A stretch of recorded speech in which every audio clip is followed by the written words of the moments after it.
Maryland father, who is married to a U.S. citizen and has a 5-year-old child, was removed from the United States by the Trump administration on account of an administrative error. There's a lot of elements to this story, but the important details are that this person was flagged for specifically not being deported to El Salvador because they were likely to face torture or worse from individuals or parties or organizations once they got there. So effectively, they had a protective order preventing their deportation to El Salvador, where they were from. So here comes a really big issue. The Trump administration, who knew that there was a protective order to prevent this person from being deported to El Salvador, put this individual as an alternative for the people who are being deported to El Salvador. So they knew he shouldn't be deported, but said, hey, if we can't fill up this plane full of people that we obviously need for a hype video of deportations to make sure everybody knows we're serious,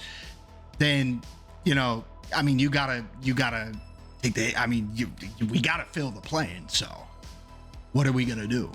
Now, probably in the first time in its history, the Trump administration has admitted that this was a mistake because of administrative error, likely because the manifest specifically did not say that this individual was slated to be removed, but they knew at the time, ICE knew at the time, that this person was not to be removed because of their protective court order. So there was some issue in the chain of command or communication that resulted in this person ultimately being removed. The ultimate issue here being that this person is no longer in United States custody. This person is in El Salvador and under their jurisdiction.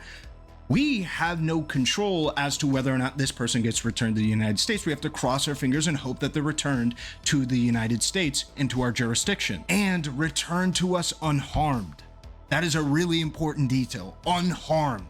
Because they were specifically supposed to not go to El Salvador for the fear that they were going to be harmed. So now we have to deal with the fact that because Trump wanted to make a hype video and because he wanted to get these deportations out as fast as possible, that's his number one objective, not to make sure that these people's rights were looked after or he crossed his T's and dotted his I's. Just have to cross our fingers and hope that they're returned to us unharmed.